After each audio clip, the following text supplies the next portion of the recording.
15,000 నుంచి 12,000కు మార్చడం అనేది మాట తప్పినట్టు అవుతుందా లేదా? అది కాదండి. ఇటీవల తెలంగాణ పిసిసి అధ్యక్షుడిగా మహేష్ కుమార్ గౌడ్ని నియమించారు. ఇప్పుడు ఒక ముఖ్యమంత్రి రెడ్డి ఉంటే రైతుల ఆత్మహత్యలు కానీ నేతన్నల ఆత్మహత్యలు కానీ ఆగడం లేదు. అన్ని అప్పుడు జరిగినన్ని హత్యలు, ఈ ఆత్మహత్యలు. లేటెస్ట్ న్యూస్ అప్డేట్స్ కోసం ఇప్పుడే డౌన్లోడ్ చేసుకోండి మీడియా ఎఫెక్ట్స్ యాప్. దూసరి మీడియా ప్రేక్షకులకు నమస్కారం. ఈరోజు Congress party senior leader, all India SC ST ఐక్యవేదిక జనరల్ సెక్రటరీ శ్రీ విజయ్ కుమార్ గారు మన స్టూడియోకి విచ్చేశారు. వారితో తెలంగాణలో ఒక్క ఏడాది కాంగ్రెస్ పాలన గురించి మరియు స్థానిక సంస్థల్లో 42% రిజర్వేషన్ గురించి చర్చ చేద్దాము. అన్న నమస్తే. నమస్తే అండి. చెప్పండి అన్న, డిసెంబర్ 9తో కాంగ్రెస్ పరిపాలన ఒక ఏడాది ముగిసింది. ఈ ఏడాదిలో 6 గ్యారంటీలకు సంబంధించిన విషయం కానీ ఇంకా అభివృద్ధి కార్యక్రమాల విషయం కానీ చెప్పండి. ఈరోజు మా యొక్క రేవంత్ రెడ్డి అన్న నాయకత్వంలో ఆనాడు పిసిసిలో ఏ వాగ్దానాలు అయితే ఆయన ప్రభుత్వం రాకముందు ఏదైతే చెప్పిండో, ఏ చేవల్ల డిక్లరేషన్ కానీ వరంగల్ డిక్లరేషన్ కానీ రాహుల్ గాంధీ ద్వారా చేసిన వాగ్దానాలన్నీ కూడా 6 గ్యారంటీలు ఏదైతే అమలు చేయడానికి మేము సిద్ధంగా ఉన్నామో దాంట్లో దాదాపు రైతు బంధు అనేది ప్రథమంగా ఈ రాష్ట్రంలో దాన్ని అమలు చేసి ఉన్నాం. అయితే రైతు బంధు అనేది ఏదైతే ఉందో దాని అభయాస్తంగా ముఖ్యమంత్రి గారు నిన్నటికి నిన్న దాని క్యాబినెట్లో దాన్ని అప్రూవల్ చేసి మేము 15,000 మాట ఇచ్చింది వాస్తవమైన ఆర్థిక పరిస్థితి రాష్ట్రం యొక్క కుబేలు చేసిన ఆ గత కేసీఆర్ ప్రభుత్వం ఈరోజు ఆ పరిస్థితి నుంచి గట్టెక్కడానికి మేమేమైతే వాగ్దానాలు ఇచ్చామో అవన్నీ నెరవేర్చడానికి మేము కొంచెంగా చేసుకుంటూ వస్తుందనేది మాట వాస్తవం. మాకు ఇచ్చింది అధికారం 5 సంవత్సరాలు ప్రజలు. ఆ ఇచ్చిన 5 ఏళ్ళ అధికారంలో సంవత్సరం లోపల అనేక ఉద్యోగ భర్తీలు కానీ అదేవిధంగా చాలా నిర్వీర్యం చేసిన ఉద్యోగాలని కూడా నిరుద్యోగులని కూడా బస్టు పట్టించిన కేసీఆర్ ప్రభుత్వాన్ని అవన్నింటినీ కూడా సరిచేస్తూ ఆర్థిక పరిస్థితిని సరిచేస్తూ గత ప్రభుత్వంలో చాలా కాంట్రాక్టులు దుబారా ఖర్చులు పెట్టి చాలా ఒక ఇరిగేషన్ ప్రాజెక్టే కానీ ఇక మిగతా ఎన్నో ప్రాజెక్టుల విషయంలో చాలా డబ్బులు దుబారా చేసిన ప్రభుత్వం ఏదైనా ఉంటే బీఆర్ఎస్ ప్రభుత్వం. దాని అన్నిటి కూడా సరిచేస్తూ ఆర్థిక పరిస్థితిని అంతా సరిచేస్తూ ఒక్కొక్క అడుగుగా క్యాబినెట్ ముందుకెళ్తుందని తెలియజేస్తూ ఉన్నాం. సరే అన్న, అయితే ఇప్పుడు 15,000 నుంచి 12,000కు మార్చడం అనేది మాట తప్పినట్టు అవుతుందా లేదా? అది కాదండి. మీరు ఏమంటున్నారంటే ఆర్థిక పరిస్థితి కూడా మనది చూసుకోవాలి. ఇప్పుడు ఉద్యోగస్తులకు జీతాలు ఇవ్వాలా. గత ప్రభుత్వం 10, 12, 15 తారీఖు జీతాలు పడేది. కానీ మన ప్రభుత్వం వచ్చిన తర్వాత మా ప్రభుత్వం వచ్చినాక ఫస్ట్కే జీతాలు వేస్తున్నాం. ఈరోజు ఉద్యోగస్తులంతా కూడా హ్యాపీగా ఉన్నారు. అదేవిధంగా ఈరోజు మా బట్టి అన్న గారు ఉప ముఖ్యమంత్రి గారు ఫైనాన్స్ మినిస్టర్గా ఉన్న ఆయన ఆర్థిక పరిస్థితిని ఎప్పటికప్పుడు అనలైజ్ చేస్తూ ఎవ్రీ మంత్ ఎవ్రీ డే చూస్తూ దాన్ని ఎవరికి ఎక్కడ ఎలిగేషన్స్ రాకుండా దాన్ని సమానంగా రాష్ట్రంలో ఉన్న అన్ని వర్గాల ప్రజలకు, అన్ని ఇండస్ట్రీస్ కానీ అదేవిధంగా విద్యుత్ కానీ అదేవిధంగా ప్రాజెక్టుల విషయంలో కానీ ఇంకోటి అయితే మెడికల్ విషయంలో కానీ స్కూల్ ఎడ్యుకేషన్ విషయంలో కానీ సంక్షేమ పథకాలలో కానీ అది కొద్దిగా చేసుకోవడం రావడం వల్ల కొద్దిగా తగ్గించి చేయడం అనేది కొద్దిగా జరుగుతుంది వాస్తవమే. కానీ దాని పరిస్థితిని అధిగమిస్తాం తొందరలోనే అని మీకు ద్వారా తెలియజేస్తుంది. ఓకే అన్న. తర్వాత ఇప్పుడు కాంగ్రెస్ అంటేనే ఒక అపోహ ఉంది, ఏంటంటే ఢిల్లీలో ఆదేశాలు వస్తేనే రాష్ట్రంలో పాలన జరుగుతుందని వస్తుంది. అట్లనే ప్రస్తుతం కూడా అదే జరుగుతుందా? అటువంటిది చాలా ప్రతిపక్షాలు మాట్లాడుతున్న మాటలు. మేమేం చెప్తున్నామంటే ముఖ్యమంత్రి గారికి పూర్తి అధికారాలు, క్యాబినెట్కు పూర్తి అధికారాలు, ఏఐసిసి పూర్తి అధికారాలు ఇచ్చింది. ఏ రాష్ట్రానికి ఆ రాష్ట్రానికి వాళ్ళకి చేసుకునే అధికారం ఉంటుంది. ఇక్కడ ఉన్న పరిస్థితులను బట్టి ఆ నిర్ణయాలు తీసుకోవడం జరుగుతుంది. కాబట్టి మాకున్న ఏదైతే ప్రజలకు ఇచ్చిన హామీలు ఏవైతే ఉన్నాయో ఆ హామీలు నెరవేర్చడానికి రేవంత్ రెడ్డి గారు రాత్రి పగలు కష్టపడుతున్నాడు. ఆయన పండుకునేది 5 గంటలు 4 గంటలు పండుకుంటున్నాడు. మిగతా టైం అంతా కూడా ప్రజలకు వెచ్చించి ప్రజలకు ఏ రకంగా వాళ్ళకు గత ప్రభుత్వంలో చేసిన ఏ విధ్వంసం అయితే జరిగిందో ఆ విధ్వంసం నుంచి బయటికి తీసుకురావడానికి సంపన్న వర్గాలందరికీ కూడా సమకూలమైన న్యాయం జరగడానికి ఈ రాష్ట్రంలో ఏవైతే సంక్షేమ పథకాలు కానీ, విద్యా వ్యవస్థ కానీ, ఆర్థిక వ్యవస్థ కానీ, అదేవిధంగా ఇండస్ట్రియల్ పాలసీస్ కానీ, అదేవిధంగా మరి ఈ సంక్షేమ హాస్టళ్ళు, గురుకుల హాస్టళ్ళు, ఇవన్నిటిని కూడా దాన్ని మొత్తం కూడా పూర్తిగా పైకి తీసుకురావడానికి ప్రతిరోజుగా క్యాబినెట్లో చర్చలు జరుగుతూ, ప్రతి డిపార్ట్మెంట్తో మాట్లాడుతూ, ఈ అన్నిటి మీద కూడా పూర్తిగా ముందుకు తీసుకెళ్తున్న క్రమము ప్రతిరోజు ముఖ్యమంత్రి గారి ఒక రివ్యూ చూసుకుంటే మీకు అర్థమవుతుంది. కాబట్టి ప్రతిపక్షాలకి ఇంకేం పని లేదు. వాళ్ళు ఎట్లా అనుకున్నారంటే మళ్ళీ నెక్స్ట్ మా ప్రభుత్వం వస్తుంది అనే ఉద్దేశంతో వాళ్ళు ఇప్పటికి కూడా జీర్ణించుకోలేని పరిస్థితిలో ఉన్నారు. అధికారం కోల్పోయింది అనేది ఇప్పుడు కూడా కేటీఆర్ మాట్లాడే విధానం చూస్తే, హరీష్ రావు మాట్లాడే విధానం చూస్తే, వాళ్ళు మంత్రుల్లాగా మేమే మంత్రులము, ఈ రాష్ట్రాన్ని మేమే పరిపాలిస్తున్నట్టు వాళ్ళు డిక్టేట్ చేస్తున్నారు. కానీ నేను ప్రతిపక్ష హోదా ఏంటంటే నీకు లిమిట్స్గా ప్రభుత్వానికి సలహాలు ఇవ్వడం, ప్రభుత్వానికి సహకరించడం అనేది ఉండాలి. కానీ మొత్తంగా మా మీద బురద జల్లే విధంగా ఈరోజు వాళ్ళు అబద్ధ ప్రచారాలు చేస్తూ ఉన్నారు. కాబట్టి దాన్ని తిప్పికొట్టడానికి మా ముఖ్యమంత్రి క్యాబినెట్ సంసిద్ధంగా ఉంది. మా పీసీసీ, మా క్యాడర్ కూడా వాళ్ళ యొక్క ఎత్తుగడలన్నీ కూడా ఎప్పటికప్పుడు పసిగడుతూనే మేము ముందుకు వెళ్తూ ఉన్నాం. సరే అన్నగారు, ఇప్పుడు ఇటీవల తెలంగాణ పీసీసీ అధ్యక్షుడిగా మహేష్ కుమార్ గౌడ్ని నియమించారు. అందులో పార్టీ యొక్క అంతర్ధానం ఏంటి, ప్లస్ సీఎం గారి ఆలోచన విధానం ఏమిటి? ఇప్పుడు ఒక ముఖ్యమంత్రి రెడ్డి ఉంటే రాష్ట్రానికి, ఒక బీసీ అనేది ఈ రాష్ట్రంలో ఏ మాటకు ఆ మాట చెప్పుకోవాలంటే వాళ్ళ జనాభాలో 50% బీసీలు. కాబట్టి ఆ బీసీ యొక్క మహేష్ కుమార్ గౌడ్ అంటే ఒక ఎన్ఎస్వి నుంచి ఆయన ఒక విద్యార్థి విభాగం నుంచి వచ్చిన నాయకుడు కాబట్టి, పార్టీకి ఎంతో అంకితభావంగా పనిచేసిండు. కాబట్టి అటువంటి వ్యక్తి ఉంటే పార్టీలో ఉన్న కార్యకర్తల కష్టసుఖాలన్నీ అర్థం చేసుకొని పార్టీని ఇంకా మరింత ముందుకు నడిపించడానికి ఒక సమర్థుడు కాబట్టి మహేష్ కుమార్ గౌడ్ని పెట్టడం జరిగింది. అన్న, 2014 జూన్ 2న తెలంగాణ ఏర్పాటు జరిగింది. 9 సంవత్సరంలో బీఆర్ఎస్ పార్టీ పరిపాలన చేసింది. ఇప్పుడు 1 సంవత్సరము కాంగ్రెస్ పరిపాలన చేసింది. ఇప్పుడు ఈ పరిపాలనలో పూర్తి స్థాయిలో ప్రజలకు న్యాయం జరిగిందా? అంటే ఉద్యమ ఆశయాలు నెరవేరినట్ట, ఇంకా ఏం కావాలి? అందుకే కదా కాంగ్రెస్కి అధికారం ఇచ్చారు. ఆనాడు ఉద్యమ నేపథ్యాన్ని పట్టుకొని ఆ రోజు కేసీఆర్కు అధికారం ఇచ్చారు.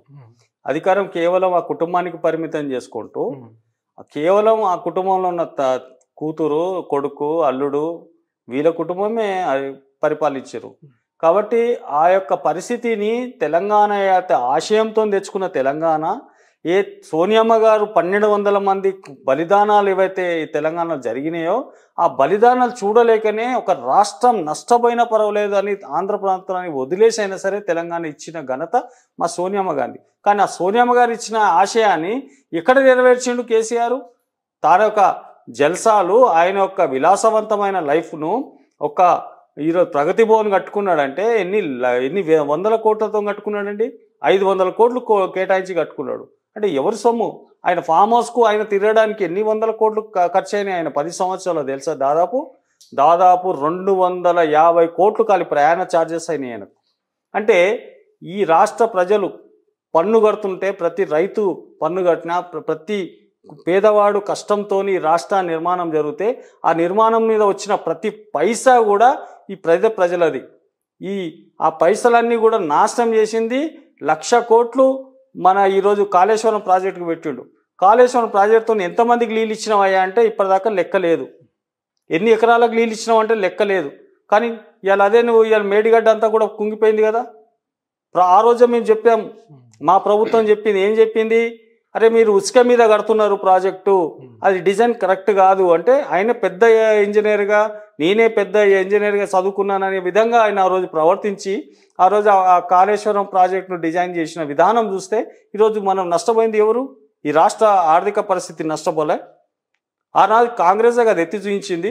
కానీ అన్నింటినీ సరి చేస్తూ మా ఉత్తమ్ కుమార్ రెడ్డికి ఇరిగేషన్ ప్రాజెక్టులను కూడా సరి చేసుకుంటూ, లిఫ్ట్ ఇరిగేషన్ కూడా సరి చేస్తూ, ప్రజలకు రావాల్సిన ప్రతి నీటి బొట్టును కూడా వాళ్ళ పంటకు చేరే విధంగా, 3 పంటలు వచ్చే విధంగా వాళ్ళకు ఏ రకమైన సబ్సిడీలు ఇవ్వాలనో, ఏదైతే ఎరువుల మీద వాళ్ళకు ఇంకా రాయితీ ఇవ్వాలనో, ఇంకా ఏ రకంగా అయితే వాళ్ళకు గిట్టుబాటు ధర కలిగించాలనో అది కూడా మా మంత్రి తుమ్మల నాగేశ్వరరావు కూడా, మార్కెటింగ్ మినిస్టర్ గారు కూడా ఎప్పటికప్పుడు సమీక్షలు జరుగుతూ ఉన్నాయి. రైతులతో సమీక్ష జరుగుతుంది. ఇది ఒక ప్రజాపాలన అండి.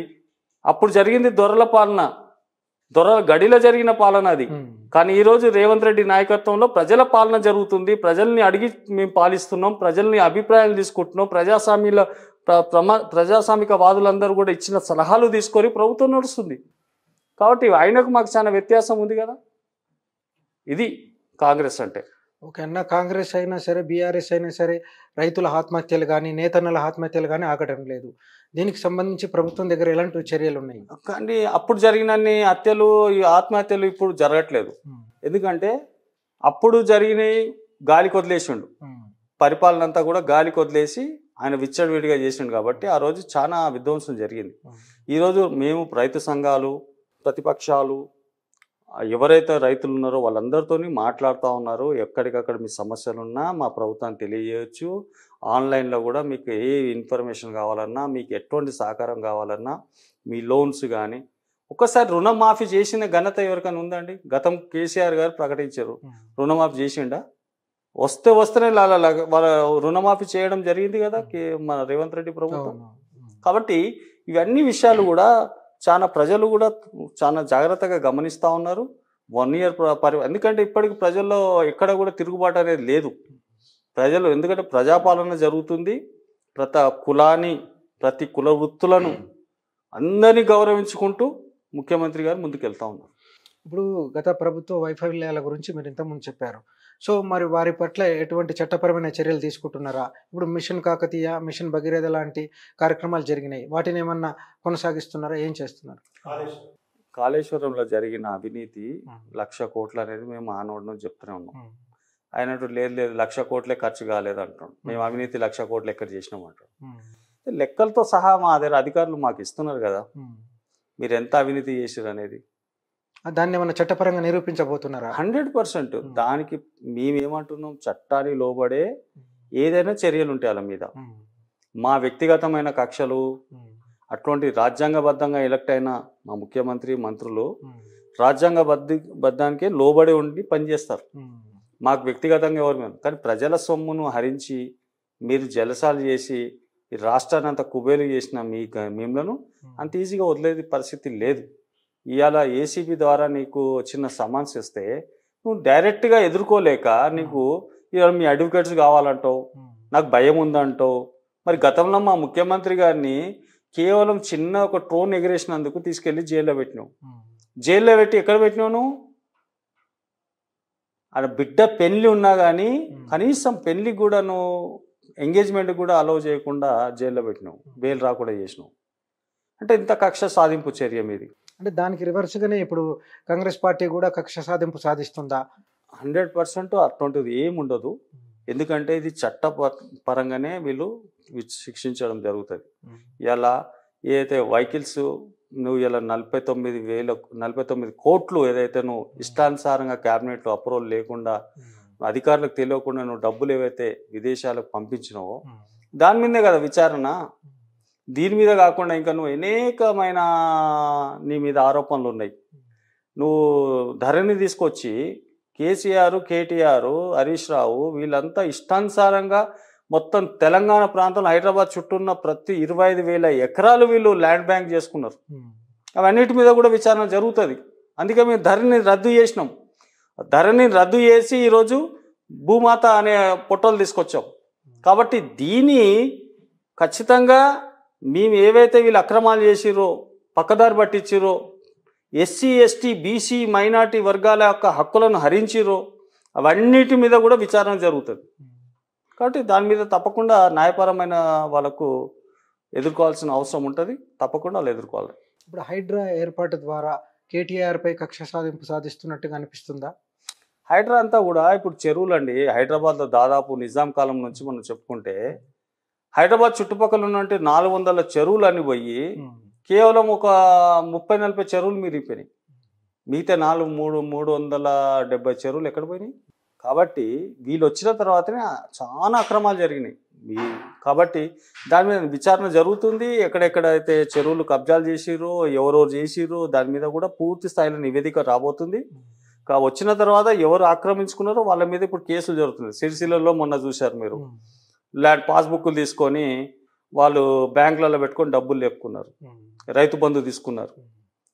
అక్కడ ఎస్పీ గారు వాళ్ళ మీద విచారణ కొనసాగిస్తే కొంత ఒక అమ్మాయి వచ్చి మేము మా మీద కూడా పాస్బుక్ వచ్చింది, లావణ్య భూమి, నాకు సంబంధం లేని ల్యాండ్ ఇచ్చారు, నాకు దాని మీద రైతు బంధు పడ్డది, ఆ డబ్బులు నేను రిటర్న్ ఇస్తున్నాను, రిటర్న్ ఇచ్చిన ఒక చరిత్ర ఒక పద్మశాలి అమ్మాయికి ఉంది. నీకు మరి బీఆర్ఎస్లో ఉన్న కార్యకర్తలు గుండాలంతా మీరంతా ఇష్టానుసారంగా ఈ రాష్ట్ర ఖజానా అంతా దోసుకొని పెట్టింది మీ కార్యకర్తలను కాదా? కాబట్టి అవన్నిటి మీద కూడా విచారణ జరుగుతుంది తప్పకుండా. ఒక ఈ రైతు మీద ఈ యొక్క పాస్బుక్ల మీద జరిగిన స్కామ్ మొన్నటికి మొన్న కూడా మీరు కొన్ని బ్యాంకులల్లో వాళ్ళు సొంతంగా పాస్బుక్లు సృష్టించుకొని దాని మీద లోన్ తీసుకొని వాళ్ళు డబ్బులని కాజేసారు ఖజానా, ప్రభుత్వ ఖజానా. దాని మీద కూడా పూర్తిగా విచారణ ఇప్పుడు దాదాపు కొంతమంది బ్యాంకర్సు అదేవిధంగా ఈ రెవెన్యూలో ఉన్న కొంతమందిని పట్టుకొని ఇప్పుడు వాళ్ళందరినీ కూడా అరెస్ట్ చేయడం జరిగింది. అయితే దీని మొత్తం రాష్ట్రాన్ని మొత్తం కుబేలు చేశారంటున్నా కదా. నేను ఒక్క మాటలో చెప్పాలంటే రాష్ట్రం మొత్తం నాశనం పట్టించారు కేసీఆర్. కాబట్టి దాని మీద తప్పకుండా న్యాయ విచారణ జరుగుతుంది. తర్వాత ఇప్పుడు హైడ్రా ద్వారా ఎవరైతే ఇండ్లు కూలుస్తున్నారో వాళ్ళకి ఎందుకు ప్రభుత్వం నష్టపరిహారం ఇవ్వట్లేదు? వాళ్ళని రాత్రికి ఎందుకు కూల్చడం? వాళ్ళని ఒక నోటీసులు ఇచ్చి కానీ లేదా వాళ్ళకి నష్టపరిహారం ఇచ్చి వేరే ఏర్పాటు చేసిన తర్వాత ఎందుకు కూల్చట్లేదు? అయితే ఈ హైడ్రా అనేది హెచ్ఎండిఏ వాళ్ళది పరిధిలో జరగాల్సిన ఈ యొక్క హైడ్రాను ఒక సపరేట్ విభాగంగా ఏర్పాటు చేయడం జరిగింది రంగనాథ్ గారిని. రంగనాథ్ గారికి ఇచ్చిన ఇన్స్ట్రక్షన్స్ రిస్ట్రిక్షన్స్ ఏవైతే ప్రభుత్వం నుంచి వచ్చినాయో అవన్నీ కూడా మూసీ ప్రక్షాళన జరగడానికి, మూసీలో ఎవరైతే చాలా మంది మురికిలో ఉండి వరదలు వచ్చినప్పుడు వాళ్ళు కొట్టుకోబోతున్నారో వాళ్ళని ఐడెంటిఫై చేసి వాళ్ళని మాత్రం తీసుకొచ్చి డబుల్ బెడ్రూమ్ ఇవ్వాలనేది ప్రభుత్వ ఆదేశాలు. తర్వాత మిగతా చెరువు ప్రాంతంలో సిక్కంలో ఎక్కడైతే నీళ్ళు ప్రభుత్వ భూములు కబ్జాలు చేసిరో దాన్ని ఐడెంటిఫై చేయమని చెప్పింది. అయితే వీళ్ళు చేసిన దానికి ఏమైందంటే ప్రతిపక్షాలు సోషల్ మీడియా ద్వారా చాలా ప్రచారం తీసుకెళ్ళి పార్టీని బదనాం చేసే కార్యక్రమం తీసుకున్నారు. చాలా మంది మూసీలో ఎవరైతే జీవిస్తున్నారో ఈ బడుగు బలహీన వర్గాలు వారందరూ కూడా విల్లింగ్ ఉన్నారు. సార్ మాకు మురికిలకేని ఈ కాలువలకేని తీసేసి మాకు డబుల్ బెడ్రూమ్ ఇస్తున్నారు, చాలా సంతోషం సార్ మీరు స్వాగతిస్తున్నాం అంటే అది ఎక్కడ కూడా బయటికి రానియకుండా వీళ్ళు ప్రతిపక్షాలు ట్రై చేసినాయి, బీజేపీ కానీ బీఆర్ఎస్ కానీ. కానీ సేమ్ టైము ఇవి ఎక్కడైతే ఇవి విల్లాలు కట్టిరో ఎక్కడైతే ఈ అపార్ట్మెంట్లు కట్టిరో ఇదంతా కేసీఆర్ ఒక బినామీలు కట్టిరు. కేసీఆర్ బినామీలు, వాళ్ళకి పర్మిషన్లు లేవు, ఇరిగేషన్ ల్యాండ్లు, సిక్కం ల్యాండ్లు, నీకు నిబంధన లేదు, పర్మిషన్ వీళ్ళు ముందు బిల్డింగ్ కట్టేస్తారు తర్వాత పర్మిషన్ అప్లై చేసుకుంటారు. అంత విచ్చడివిడిగా వీళ్ళు వ్యవహరించారు. కాబట్టి దాని మీద పూర్తి సమాచారము ప్రభుత్వం దగ్గర ఉన్నది. ఆ సమాచారం ప్రకారంగానే ఆ యొక్క ఎక్కడైతే అక్రమాలు జరిగినాయో అవి కూల్చడం జరిగింది. వాళ్ళు కోర్టుకు కూడా వెళ్ళారు. కోర్టు ఏం చెప్పింది, కొంచెం చూసి చేయండి అన్నారు. కానీ వాళ్ళకి చూసి వాళ్ళకి నోటీస్ ఇచ్చారు, వాళ్ళతో మాట్లాడారు, వాళ్ళ అక్రమం తేలింది. అది అక్కడ ఆల్రెడీ మ్యాప్లు ఏవైతే చెరువు మ్యాప్స్ ఉన్నాయో ఆ మ్యాప్లలో పరిధి దాటి ముందుకు వెళ్ళిపోయి దాదాపు అంతా చెరువు అంతా కబ్జాలు చేసిన దాఖలాలు మనకు క్లియర్గా ఉన్నాయి. కాబట్టి వీటి మీద ఎట్లా మనము ఈరోజు ఒక ప్రకృతిని మనము ఒక తల్లిలాగా చూస్తాం. ఆ ప్రకృతి చెరువులలో నీళ్లు వర్షాలు పడితే నీళ్ళు ఎక్కడ పోవాలి, చెరువులకు పోవాలి, చెరువుల నుంచి నాలాలకు రావాలి, నాలాల నుంచి మూసికి పోవాలి, మూసి నుంచి సముద్రంకి వెళ్ళాలి. ఇదే కదా ప్రాసెస్.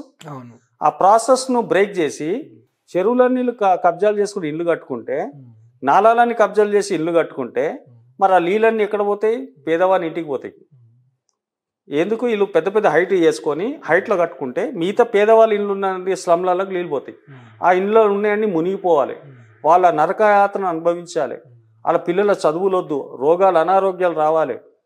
కాబట్టి ఈ యొక్క విషయాన్ని గమనించి ప్రకృతిని ఇచ్చిన మన యొక్క సంపదను సృష్టించిన వీళ్ళు నాశనం చేసారు. కాబట్టి ఆ నాశనం చేసిన దాని మీద పూర్తి ఉక్కుపాదంతో తొక్కాలనే ప్రయత్నం ముఖ్యమంత్రి గారు ఆ రోజు నిర్ణయం తీసుకుండు. ఆ క్యాబినెట్లో తీసుకొని హైడ్రాని ఏర్పాటు చేసిండు. హైడ్రా చేసింది ఏంది, వాళ్ళు క్లారిటీగా ఒక సినిమా యాక్టరు నాగార్జునది కూలగొడితే ఆ కూలగొట్టిన దాని మీద పెద్ద రాజకీయం చేశారు ఎవరు, బీఆర్ఎస్ వాళ్ళు. మరి గతంలో మీరు కూడా కూలగొడతామని ఎన్ కన్వెన్షన్ దగ్గరికి పోయి జేసీపీలు పెట్టి అక్కడ పెట్టినాక మళ్ళీ జేసీపీలు వెనుకకి ఎందుకు వచ్చినాయండి? మీరే కదా మీ లెక్కలు ఆ రోజు ఉన్న కేసీఆర్ ప్రభుత్వమే కదా ఇన్ని చెరువులు ఆక్రమణ జరిగిందని కేసీఆర్ ఇచ్చిన స్టేట్మెంటే ఉంది కదా. మరి వాళ్ళు ఎందుకు మీరు ఆ మాట మీద స్టాండ్ అయ్యలేరు? కాబట్టి ప్రజలకు ఈ మేలు జరగాలనో కాంగ్రెస్ పార్టీ ఆలోచిస్తుంది. ఈ సంపద ఏదైతే ప్రకృతిని మనం కూడా కాపాడాల్సిన అవసరం ఉంది. వాళ్ళకు కావాల్సిన మంచి ప్లేస్లో పేదవాళ్ళు అయితే వాళ్ళకు బిలో పావర్టీ కింద ఉన్న వాళ్ళని తప్పకుండా వాళ్ళ యొక్క ప్లేస్కి మనం పంపించడం జరుగుతుంది. ఈ అక్రమంగా ఏదైతే కబ్జాలు చేసి బిల్డింగ్లు ఇవి కట్టారో వాళ్ళ మీద చట్టపరమైన చర్య కూడా ఉంటుంది. ఇంకా గులగొట్టడమే కాదు, వాళ్ళ మీద చట్టపరమైన చర్య కూడా తీసుకోవడం జరుగుతుంది. ఈ రైతు బంధు కార్యక్రమంలో మరి ఇప్పటి వరకు కూడా మరి ప్రోగ్రెస్ కనిపించట్లేదు.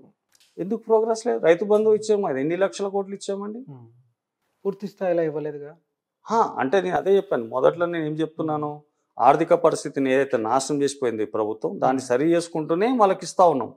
మొన్నటికి మొన్న రైతు బంధు మేము ఏమన్నా గతం ప్రభుత్వంలో వీళ్ళు 10,000 ఇస్తే 10,000 కాదు 15,000 ఇస్తున్నాం. ఇలా 13,000 డిసైడ్ చేసి వాళ్ళకి ఎలా అకౌంట్లలో వేయడానికి సిద్ధపడ్డాం. మీ గతంలో వీళ్ళు ఎవరెవరికి ఇచ్చారు? కోళ్ల ఫారాలు, రియల్ ఎస్టేట్ వ్యాపారాలు, చెట్లకు, గుట్టలకు, పుట్టలకు వీళ్ళు ఇచ్చారు, బేనామీలకు ఇచ్చుకున్నారు. మేమేమంటున్నాం, ఎవరైతే వ్యవసాయం చేస్తున్న వాళ్ళు ఉన్నారో, అదేవిధంగా కౌలు కూలీ చేసే వాళ్ళు ఉన్నారో వాళ్ళకు కూడా 12,000 ఇస్తున్నాం సంవత్సరానికి. రైతులకు కూడా 12,000 ఇస్తున్నాం. ఇది మంచి పరిణామమా చెడ్డ పరిణామమా? ఎవరికైతే అవసరమో వాళ్ళకి ఇవ్వాలి, కానీ ఎవరికైతే రియల్ ఎస్టేట్ చేసుకొని ప్లాట్లు వేసుకున్నవానికి కూడా రైతు బంధు ఇస్తే ఇది ఎక్కడ న్యాయము? ఎవరి పైసా దుబారా చేస్తున్నారు వీళ్ళు? కాబట్టి దాన్ని మేము క్లారిటీగా రైతులకే వచ్చే విధంగా మేము ప్లాన్ చేస్తాం. మేము మొన్న ముఖ్యమంత్రి ఒక డెలిగేట్ అంతా కూడా కలిశారు. ప్రీతం కుమార్ మన యొక్క ఎవరైతే ఎస్సీ కార్పొరేషన్ చైర్మన్ ఉన్నారో ముఖ్యమంత్రి గారిని కలిసినాక, అన్న ఇది మా యొక్క సంవత్సరానికి ఆర్థిక పరిస్థితి, ఇది ఎస్సీ కార్పొరేషన్ ద్వారా ఇది ఇవ్వాలా, ఇండస్ట్రియల్ పాలసీస్ ఏవైతే ఉన్నాయో స్మాల్ కేస్ ఇండస్ట్రీలు కూడా ఈ దళిత వర్గాలకు ఇవ్వాలి అనే దాని మీద ఒక రివ్యూ మీటింగ్ జరిగింది. దాని మీద ముఖ్యమంత్రి గారు 3,000 కోట్లు ఇవ్వడానికి సిద్ధంగా ఉన్నారు. 3,000 కోట్లు ఒక ఎస్సీ కార్పొరేషన్తో పాటు ఇంకా ఎస్సీ సప్లాన్ అనే ఒక చట్టము దామోదర్ రాజనరసింహ గారు 2009లో తీసుకొచ్చాడు, 13లో సారీ. ఆ 13లో తీసుకొచ్చిన చట్టాన్ని గత ప్రభుత్వం 14లో వాళ్ళు వచ్చిన ప్రభుత్వం తర్వాత కూడా దాన్ని ఏమాత్రం కూడా అమలు చేయలేదు.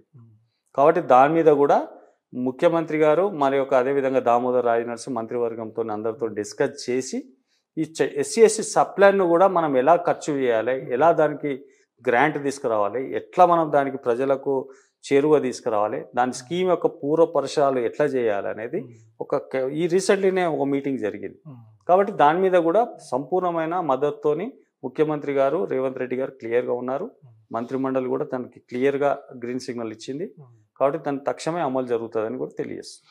తెలంగాణ అమరవీరులకు బీఆర్ఎస్ ప్రభుత్వం కూడా ఏం చేయలేదు, ఇప్పుడు కాంగ్రెస్ కూడా ఏం చేయలేదు. 6 గ్యారంటీల్లో అది కూడా ఒకటి ఉన్నది, వారికి స్థలం ఇస్తామని ప్లస్ వాళ్ళకి ఆర్థిక సాయం చేస్తామని. మరి ఎప్పుడు చేస్తారు?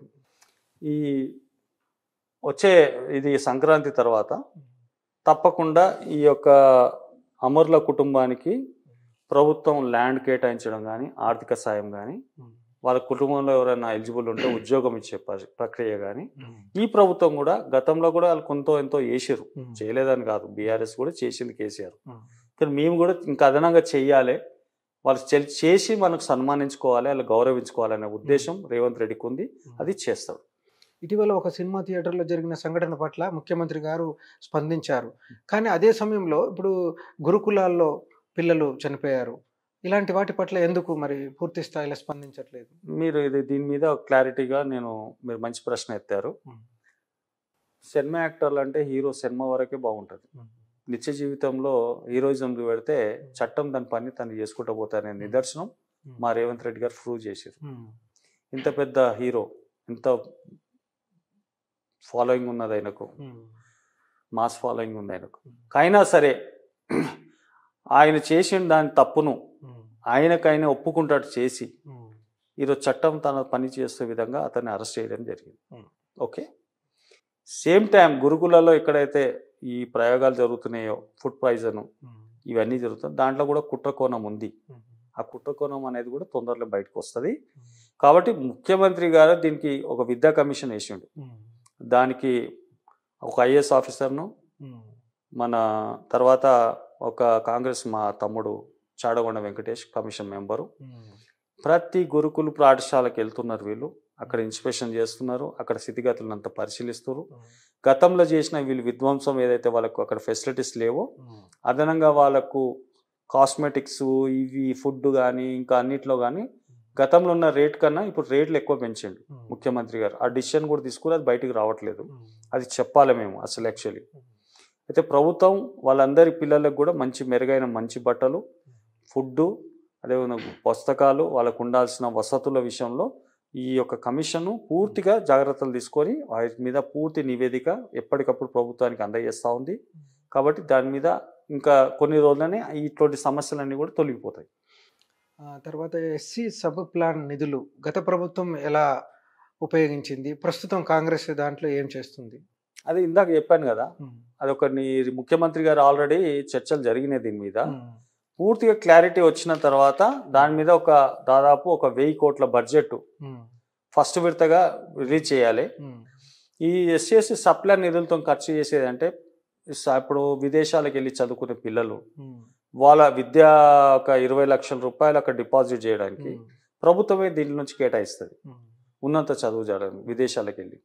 అదేవిధంగా ఏదైతే దళిత కుటుంబాలు బలహీన దళిత కుటుంబాలు ఉన్నాయో అది ఏదైతే స్లమ్స్లలో కానీ ఇక్కడ బస్తీలలో కానీ ఊర్లలో ఉండే ప్రాంతంలో వాళ్ళకు పూర్తిగా డబ్బులని కూడా ఆ ఊరికే ఖర్చు పెట్టే విధంగా సప్లాన్ చట్టం అన్నట్టు. అయితే వాళ్ళ విద్యా అవకాశాలు, వైద్య అవకాశాలు, అదేవిధంగా వాళ్ళకు ఆర్థిక పరిస్థితిని కూడా బాగు చేయడానికి ఈ సప్లాన్ చట్టం పనిచేస్తుంది. దీంట్లో క్యారీ ఫార్వర్డ్ అని ఉన్నది. ఏదైతే డబ్బులు ఇక్కడ నుంచి ఖర్చు కావో మళ్ళీ అవి తిరిగి వచ్చే సంవత్సరం ఖర్చు పెట్టాలి. అయితే ఆ రకమైన చట్టం అది. కాబట్టి ఆ చట్టాన్ని పూర్తి స్థాయిలో అధ్యయనం జరుగుతూ ఉంది. దాని మీద కూడా బడ్జెట్ కేటాయింపులు జరుగుతాయి. తక్షణమే ఎంబడే దాని స్కీమ్స్ కూడా తప్పకుండా ఇస్తారు. గతంలో కేసీఆర్ రైతు బంధు ఏదైతే దళిత బంధు అని పెట్టి 10 లక్షలు ఇచ్చి తాగు తందనాలాడు. నువ్వు ఒక కారు కొనుక్కున్నావు, కమిషన్ ఆల్రెడీ ముఖ్యమంత్రి గారే గతంలో ముఖ్యమంత్రి గారే చెప్పారు 3 లక్షలు మా వాళ్ళే కమిషన్లు తీసుకురని చెప్పిండు కదా, మీకు నోటీసులో ఉంది. అది చెప్పినప్పుడు ఆ మిగతా డబ్బులన్నీ వీళ్ళకి వస్తే ఆ వచ్చిన కారు తీసుకొని 4 రోజులు తిరుగుతాడు. 4 రోజులు తిరిగిన తర్వాత ఆ కారో దుకాణో ఏదో పెడతారు, అమ్ముకుంటాడు, తర్వాత రోడ్డున పడుతున్నారు. కాబట్టి అట్లా కాదు. గతంలో మనం ఏ ప్రభుత్వమైనా ఒక గైడ్ లైన్స్ ఇచ్చేవాళ్ళం. ఈ ఒక లోన్ ఇవ్వాలనుకుంటే అతనికి మళ్ళీ మార్కెటింగ్ చేసుకొని ఏదైతే ప్రోడక్ట్ తయారు చేస్తాడో ఆ ప్రోడక్ట్ మళ్ళీ మార్కెట్లో మార్కెటింగ్ చేసే వరకు కూడా అధికారులు బాధ్యత తీసుకునేవాళ్ళు గతంలో. కానీ ఇప్పుడు అట్లా కాదు. డైరెక్ట్గా నీకు అమౌంట్ నీ అకౌంట్లోకి ఇచ్చేస్తున్నావు. నువ్వు పెళ్లి చేసుకుంటావా, తాగుతావా, తందాలు ఆడతావా నీ ఇష్టం అనే విధంగా తాగుబోతు రాష్ట్రంగా తయారు చేసింది మాత్రం కేసీఆర్ ప్రభుత్వం, కేసీఆర్. కాబట్టి అట్లా చేయకుండా దీనికి ఒక పూర్తి స్థాయిలో గైడ్ లైన్స్ అధికారులే బాధ్యతలు తీసుకొని దళితుల మీద ఏదైతే వివక్షత గత ప్రభుత్వం విధించిందో ఈ ప్రభుత్వంలో చేవెళ్ళే డిక్లరేషన్లో మా మల్లికార్జున ఖార్గే గారు ఇచ్చిన డిక్లరేషన్లో ప్రతి అంశాన్ని కూడా మేము ఈ చట్టంలో తీసుకొచ్చి దీని ఒక రాష్ట్రంలో ఉన్న ఎస్సీ ఎస్టీలకు తప్పకుండా వాళ్ళకు స్కీమ్స్ను అన్నీ కూడా ఇంప్లిమెంట్ అయ్యే విధంగా ఈ ఎస్సీ డిక్లరేషన్ ఏదైతే ఉందో చేవెళ్ళ డిక్లరేషన్ దాన్ని అమలు చేసే విధంగా పనిచేస్తూ ఉంది. ఇప్పుడు మళ్ళీ చైనా నుండి HMPV అనే వైరస్ ఒకటి మొదలైందని టాక్ మొదలైంది. ఇప్పుడు ముందు జాగ్రత్త చర్యలుగా ప్రభుత్వం ఏం తీసుకోబోతుంది? ఆల్రెడీ మెడికల్ హెల్త్ ఆల్రెడీ ఒక గైడ్ లైన్స్ రవీంద్ర నాయక్ గారు రిలీజ్ చేశారు. ప్రభుత్వం ఏదైనా అది బీఆర్ఎస్ కావచ్చు, కాంగ్రెస్ కావచ్చు, సామాన్యుడికి మేలు జరిగేలా, సామాన్యుడి జీవితం మెరుగుపడేలా పాలన జరగాలని కోరుకుంటూ దూసరి మీడియాకి విచ్చేసి చాలా మంచి చర్చ చేసినందుకు మీకు ధన్యవాదాలు. థ్యాంక్ యూ అన్న. నీకు కూడా చాలా విషయాలు, లోతైన విషయాలు అడిగినావు.